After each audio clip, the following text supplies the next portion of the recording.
Moi, avant de faire cette interview, évidemment, j'ai parlé avec lui de vous. Alors? Donc lui, il m'a raconté des anecdotes. Ah ouais? Ouais. Oula, Alors, fais-nous pas peur là, attention.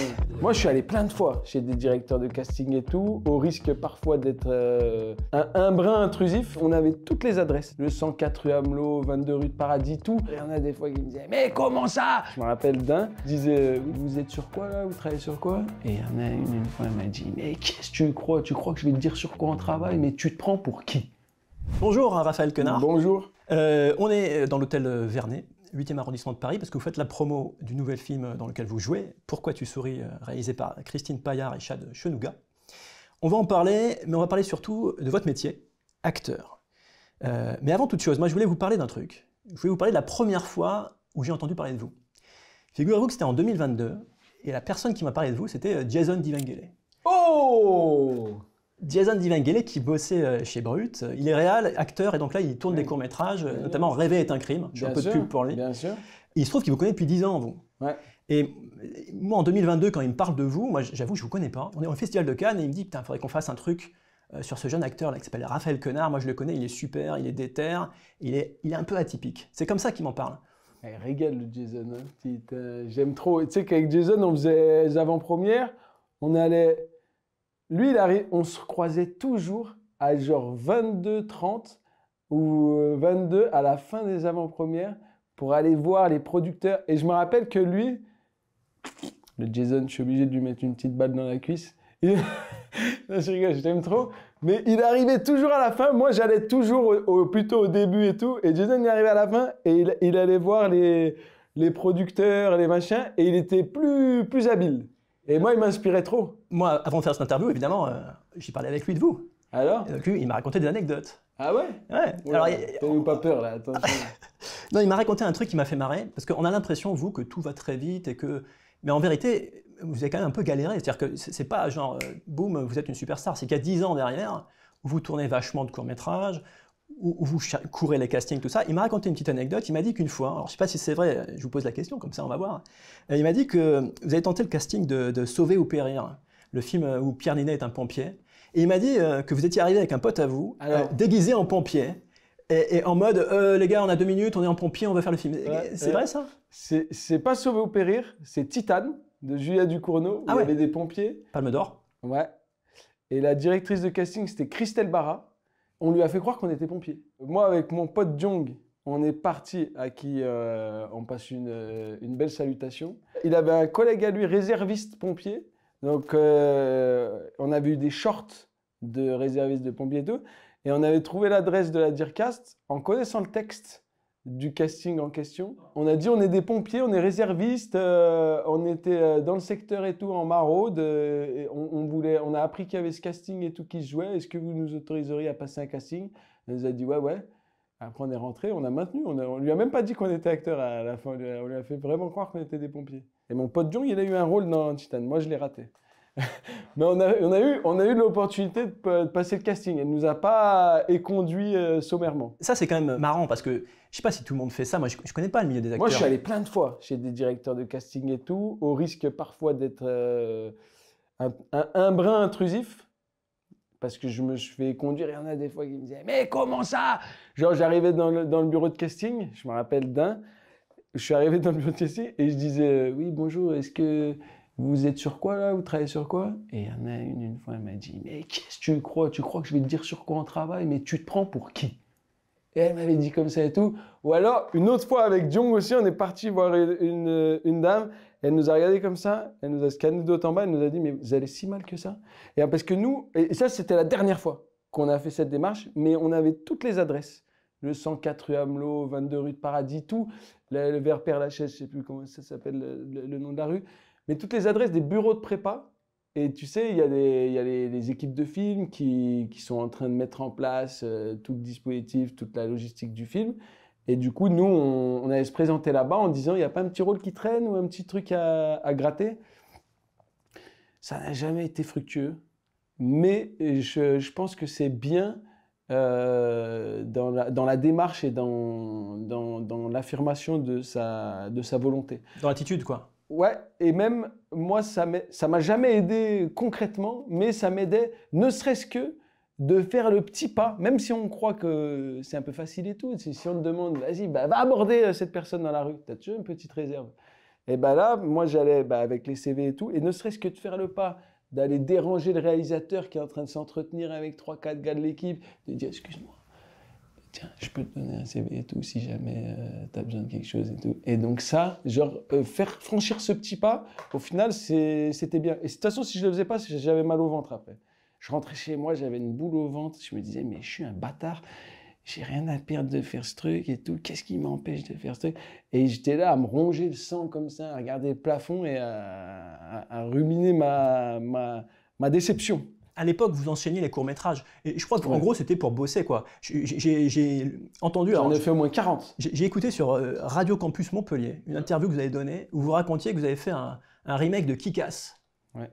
Et il paraît que c'était, j'emploie vos termes, bancal. Pour le moins. C'était c'était un film avec un étudiant de l'école 3IS. Et du coup, c'était un film comme ça où je me faisais malmener dans l'entrée d'un immeuble. Et évidemment, ils n'avaient pas suspecté mon habileté toute particulière pour les sports de combat. Donc, au moment où ils franchissaient un peu la limite, j'enfilais mon masque comme ça, de super-héros, et je les enchaînais, je les chiffonnais jusqu'à les dominer. Et après, la mission avait été réussie et je m'éclipsais comme un champion. Le court-métrage est catastrophique, hein, là je te l'ai raconté comme si c'était une bonne scène. Là on en rigole, mais sur le moment, est-ce que vous en rigoliez tout le temps? Sur le moment, je te dis la vérité, heureusement qu'il y a mon frère et ma sœur. Par exemple, moi, je me rappelle une fois, parce qu'en fait, c'était souvent les processus qui étaient longs. Tu vois, par exemple, un casting, quand j'ai découvert, la première fois que j'ai été payé pour exercer ce métier, ça s'est fait en 2 castings. Donc, il y a eu une première séance de casting, et on m'a dit, OK, reviens pour un callback avec le réalisateur. Et après, on m'a dit, OK, tu vas être payé pendant 14 jours pour faire ça. C'est quel film? C'était une série France 2 qui s'appelle À l'intérieur, casting Younat de Peretti, réalisation Vincent Lanoux. Et avant ça, pour les courts-métrages, des fois, il y avait 6 sessions de casting, des après-midi de 4 heures, à faire des impros, en veux-tu, en voilà, à partir sur le tournage. Je me rappelle une fois, tu fais 2 heures de RER, j'arrive, ils me disent, ah, c'est pas ta scène encore, parce qu'il y a des retards monumentaux sur les tournages un peu amateurs et tout. Vas-y, assieds-toi là et tout. Donc, je m'allonge par terre dans la salle de bain et tout, je m'endors. Et je me réveille et tout, mal de dos de chien, parce que j'ai dormi sur le carrelage et tout, à 8 h du matin. Et le gars, il me réveille et tout, il me dit, bon, ta scène, on va pas la faire aujourd'hui et tout, tu peux rentrer chez toi et tout. Et j'avais fait les 2 heures d'RER, j'étais venu, j'avais passé la nuit par terre sur le carrelage et tout. Et là, heureusement qu'il y a mon frère pour déverser toute ma haine. Et il dit, c'est fils de pute. Et j'étais là à me torturer la tête, tu vois. T'as pensé des fois à abandonner ou pas? Non. Vraiment non. Genre, je sais pas. En fait, comme tu connais pas le code, après tu te dis, OK, donc il faut que je constitue. Au début, tu tapes où passer un casting. Après, tu trouves des sites un peu de casting et pour des courts-métrages un peu amateurs. Après, tu les fais. Après, on te dit qu'il faut faire une bande démo. Donc, tu essaies de rassembler un nombre suffisant d'images pour faire une bande démo, mais tu n'en as pas assez parce que tu vois les films, bon, pour la plupart qui ne sont pas montés, pour le reste qui sont trop bancales. Donc, tu te mets à faire des faux films en inventant des faux noms de réal, des fausses situations pour jouer des fausses émotions qui te manquent dans la bande démo, tu vois. Ah, il n'y a pas de colère. Attends, j'ai une petite scène de tristesse, j'ai une petite scène de malice. Peut-être faudrait-il y adjoindre une petite scène de colère. Donc, tu t'écris une pseudo-petite scène, tu la tournes avec un appareil photo. Et au final, la bande démo, elle est catastrophique. Et aujourd'hui, je sais très bien, après, c'est triste à dire, mais la bande démo, ça dessert plus, je pense, que ça ne sert. Parce que c'est plus un truc, j'ai l'impression que les gens du métier se passent concernant certains acteurs pour s'en moquer, parce que l'amateurisme fait que. Et du coup, c'est pas un outil qui est profitable, mais en revanche, la démarche de le faire et de le faire avec une certaine obstination, abnégation, ça prouve quand même une volonté arrêtée et ça raffermit un truc en toi qui est ta croyance, parce que tu es le seul à croire en toi et c'est normal. Moi, je trouve que c'est normal. Il ne faut pas attendre des autres qu'ils croient en toi. Comme tu es nul et que tu fais des trucs nuls, bah, aux yeux des autres, t'es un nul. N'importe quelle pratique nécessite une forme d'obsession mentale pour parvenir à faire quelque chose dont toi t'espères que ça atteindra une forme d'excellence, mais dont tu n'es jamais assuré, mais tu étais obligé. Et c'est bien. Et au final, tout ce que tu accumules sur ce chemin-là, bon, c'est une banalité que de dire ça, une palissade, comme on dit, mais ça rend plus fort et ça gonfle d'expérience et ça permet aussi de repérer et d'identifier les failles de certains projets. Parce qu'en apprenant, en participant, en ayant l'expérience d'un film dont la mise en œuvre est pas vraiment, tu repères des trucs qui sont censés te mettre en alerte, tu vois. Tu as des petits red flags qui te disent ok, non, ok, ça, laisse tomber. Ça, Genre, par exemple? Ça, je le fais plus. Bah, genre, par exemple, viens faire mon court-métrage non payé ou mon clip et tu vas te mettre au fond de la boîte, on va te donner un verre d'eau qui symbolisera un verre d'alcool. Tu vas faire un peu l'éméché au 4e plan et tu ne seras pas payé, mais bonne ambiance garantie. Ça, c'est un va te faire enculer directement. Tu vois ce que je veux dire?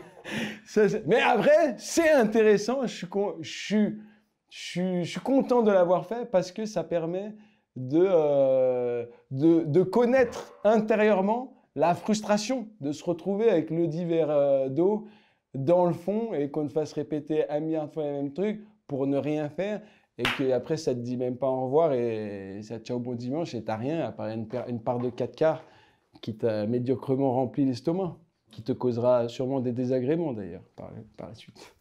Dans votre nouveau film, là, Pourquoi tu souris, vous jouez le personnage de Jérôme, qui lui, pour le coup, il est un peu allergique au travail. Enfin, il a une sorte de maladie, il bosse pas. Copophobe. Exactement.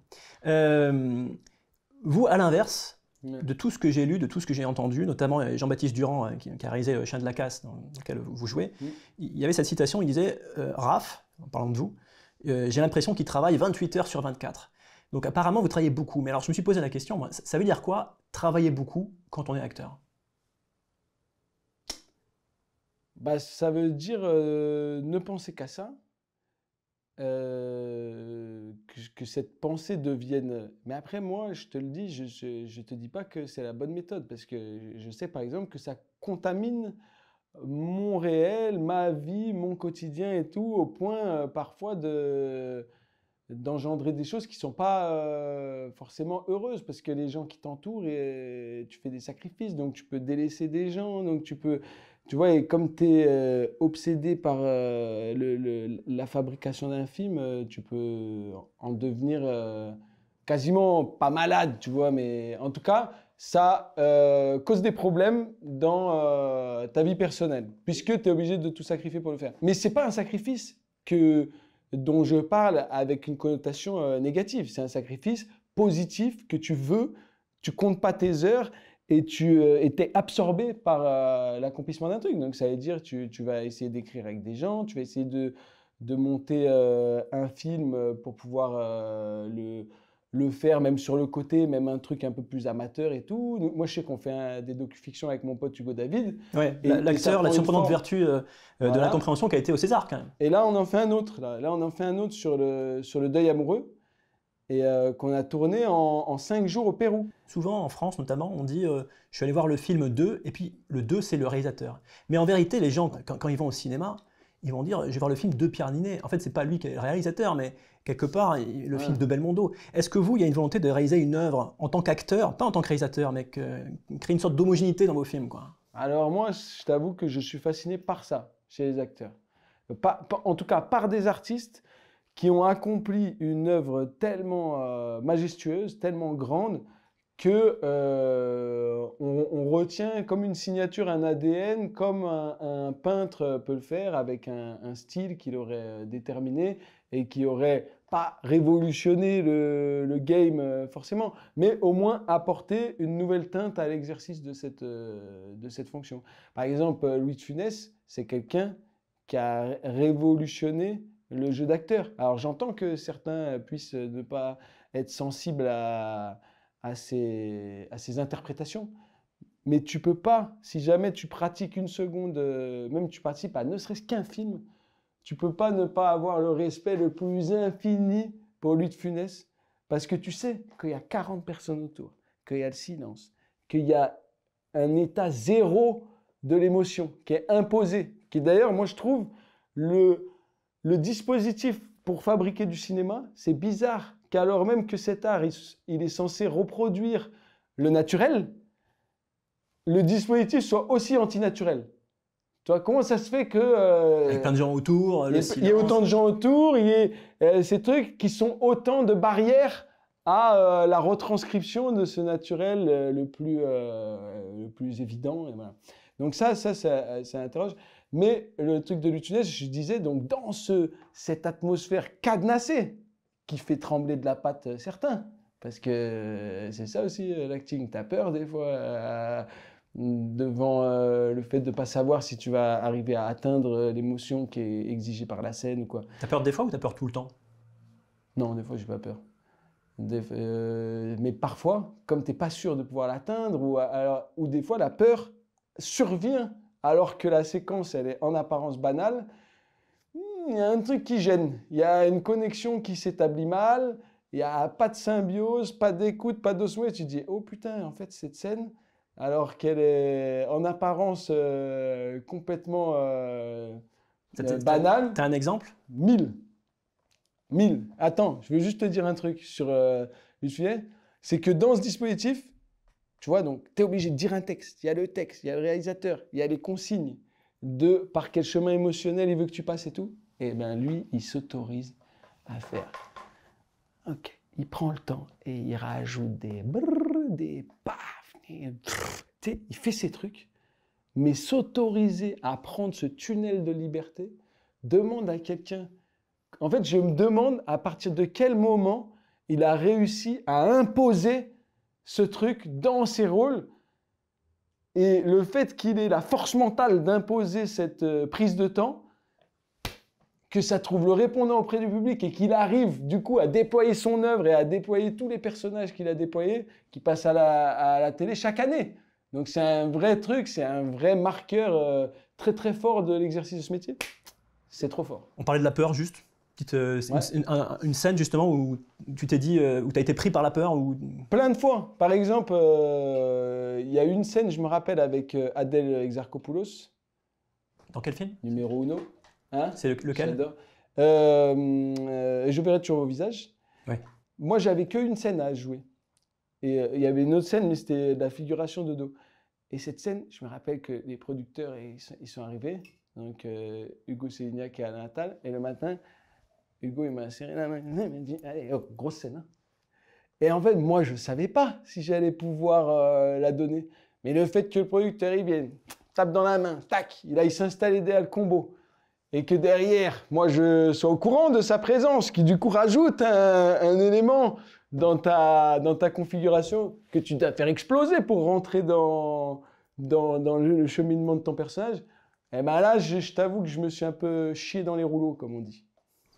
Du coup, moi, je me suis posé la question, je me suis dit finalement, j'ai réfléchi un petit peu, un film de Raphaël Quenard, mais donc de Raphaël Quenard acteur, à quoi ça ressemble? Ça, c'est pas moi qui peux le dire. Moi, j'ai l'impression qu'il y a quand même une... Alors, parce que maintenant, vous choisissez vos rôles. Vous avez un luxe, vous êtes suffisamment... vous êtes au top, donc vous pouvez choisir quelque part ce que vous jouez. Il y a quand même peut-être cette volonté, ou pas, je pose la question, de jouer des mecs de la classe populaire, des gens normaux, des trucs... C'est pas des super-héros, quoi, c'est une volonté? Pas du tout. Je te dirais la vérité, pas du tout. Moi, ce qui me fascine, c'est le cinéma que contient la trajectoire du personnage. Quand tu vois un gars, tu racontes son destin, tu te dis, mais putain, c'est romanesque, il y a du cinéma là-dedans.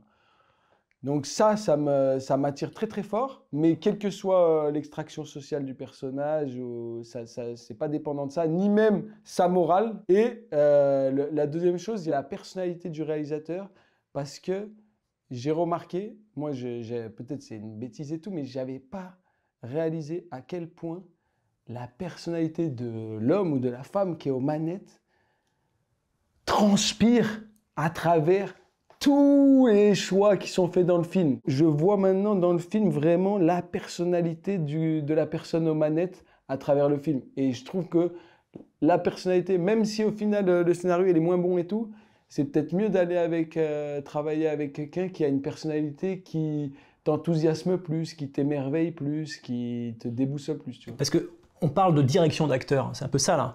Ça existe vraiment? Ça se dirige un acteur? Évidemment, ça se dirige, parce que c'est le réalisateur qui connaît par quel chemin émotionnel il veut faire passer la séquence, et pour ce que lui est au courant, qui doit être retranscrit au global du film. Tu vois, il faut que le personnage passe par cette émotion pour que plus tard, le spectateur soit amené à ressentir ça, qu'il soit plus en empathie, ceci, cela. Donc évidemment, ça se dirige, même il y en a au millimètre et au mot près et au regard près.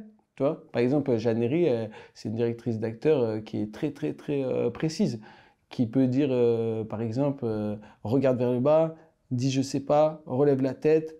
Pendant la prise? Pendant la prise, ouais, ouais. Ouais. Et Quentin Dupieux, je crois, c'est en gros, c'est le texte. Au mot Voilà. près. Mais c'est magnifique, parce que c'est des gens, ils ont une vision très définie et très précise de ce qui pourchasse. Et comment tu existes là-dedans? Bah, tu existes toi-même en essayant. La phrase trouver sa liberté dans la contrainte. Mais c'est vrai, tu essayes de toi-même, genre, donner du cœur et des viscères à la fenêtre de tir qu'on te réserve.